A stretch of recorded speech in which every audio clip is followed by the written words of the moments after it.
তো ভিভার্স আবারও চলে আসলাম তোমাদের মাঝে একটি আপডেট নিয়ে। অল রিক্রুটমেন্টস আর ক্লোজড আপডেট। কপাল পুড়ল কিন্তু চাকরির প্রার্থীদের।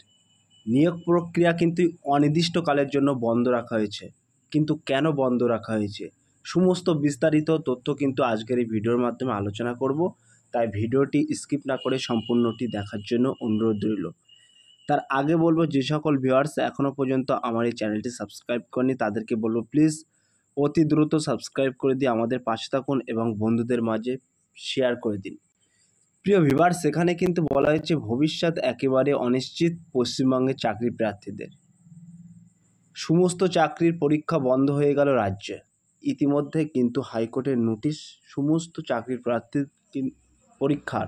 প্রার্থীদের পরীক্ষা কিন্তু অনির্দিষ্টকালের জন্য বন্ধ রাখা হয়েছিল। মনে করা হচ্ছিল লোকসভা নির্বাচন পর চাকরির পরীক্ষার বিজ্ঞপ্তি প্রকাশিত হতে পারে, কিন্তু সেই ঘুরে বালি। আর কোনো নতুন চাকরির পরীক্ষার বিজ্ঞপ্তি প্রকাশিত হবে না এই রাজ্যের জন্য।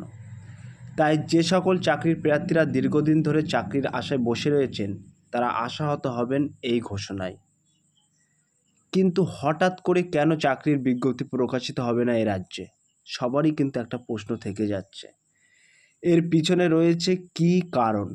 তাহলে কি ভবিষ্যৎ একেবারেই অনিশ্চিত পশ্চিমবঙ্গের চাকরি প্রার্থীদের জন্য? সম্প্রতি হাইকোর্টের নির্দেশ এ রাজ্যের 2011 সালের পর থেকে সমস্ত ওবিসি সার্টিফিকেট বাতিল করে দিয়েছে।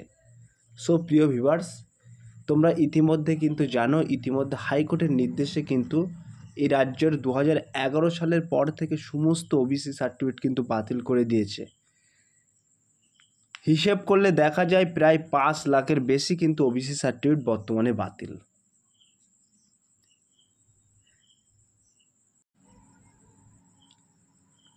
রাজ্য সরকারের পক্ষ থেকে হাইকোর্টের ওবিসি সার্টিফিকেট বাতিল সংক্রান্ত রায়ের বিরোধিতা করে সুপ্রিম কোর্টের দ্বারস্থ হতে চলেছেন রাজ্যের মুখ্যমন্ত্রী মমতা বন্দ্যোপাধ্যায়। এখন তারই তোড়জোড় চলছে। হাইকোর্টের বিচারের স্থগিত পেতে সুপ্রিম কোর্টের এই মামলা নিয়ে যেতে চলছে রাজ্য সরকার। এরপর সুপ্রিম কোর্টের বিচার অনুসারে ব্যবস্থা গ্রহণ করা হবে। বেশিরভাগ চাকরির পরীক্ষার্থী ওবিসিদের জন্য কিন্তু আলাদা করে একটি আসন সংরক্ষিত থাকে। বয়সের ক্ষেত্রে ছাড় পাওয়ার পাশাপাশি আবেদন মূল্যসহ বিভিন্ন বিষয় ক্ষেত্রে কিন্তু সুবিধা পেয়ে থাকেন তারা।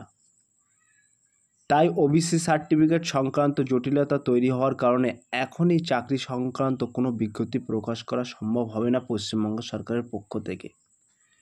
সো প্রিয় ভিউয়ার্স, এই ওবিসি সার্টিফিকেট সংক্রান্ত জটিলতা যতদিন না মিটবে ততদিন কিন্তু পশ্চিমবঙ্গে কোনো বিজ্ঞপ্তি প্রকাশ করা সম্ভব হবে না পশ্চিমবঙ্গ সরকারের পক্ষ থেকে। সুপ্রিম কোর্ট যতদিন না পর্যন্ত কোনো সিদ্ধান্ত নিচ্ছে অথবা কলকাতা হাইকোর্ট বিচারের যতদিন না পর্যন্ত স্থগিত জারি করা হচ্ছে ততদিন কোনো রকম সরকারি কর্মী নিয়োগ হবে না, সুস্পষ্ট কিন্তু হাইকোর্ট জারি করে দিয়েছে। এই রাজ্যে তবে আবার কবে সরকারি চাকরির পরীক্ষার বিজ্ঞপ্তি প্রকাশিত হবে সেই বিষয়ে কিছু জানানো হয়নি। সো প্রিয় ভিউয়ার্স, কবে বিজ্ঞপ্তি বার হবে রাজ্য সরকারের তরফ থেকে সে বিষয়ে কিন্তু এখনও পর্যন্ত কোনো আপডেট নেই। আপাতত কিন্তু অনির্দিষ্টকালের জন্য চাকরির পরীক্ষা এবং বিজ্ঞপ্তি প্রকাশ বন্ধ। আগে সুপ্রিম কোর্টের ওবিসি সার্টিফিকেট সংক্রান্ত জটিলতার সমাধান হবে, তারপরেই কিন্তু এ রাজ্যে নিয়োগ হবে। লোকসভা নির্বাচনের ফল প্রকাশিত হওয়ার কয়েকদিনের মধ্যে এই ধরনের সমস্যায় পড়তে হলো কিন্তু সমস্ত চাকরির প্রার্থীদের।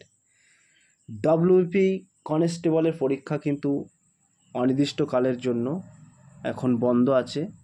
WP SI, KPSI all exam কিন্তু অনির্দিষ্টকালের জন্য ইতিমধ্যে বন্ধ রাখা হয়েছে। যতদিন না পর্যন্ত ওবিসি সংক্রান্ত জটিলতা সমাধান না হবে ততদিন পর্যন্ত কিন্তু রাজ্যের কোনো নিয়োগ হবে না। সো প্রিয় ভিউয়ার্স, এই ছিল আজকের এতটুকু আপডেট তোমাদের মাঝে তুলে ধরলাম। যদি ভিডিওটি ভালো লেগে থাকে প্লিজ লাইক, কমেন্ট এবং শেয়ার করে দিন বন্ধুদের মাঝে। ফিরে আসছি আগামী দিনে তোমাদের জন্য নতুন একটি টপিক ভিডিও নিয়ে।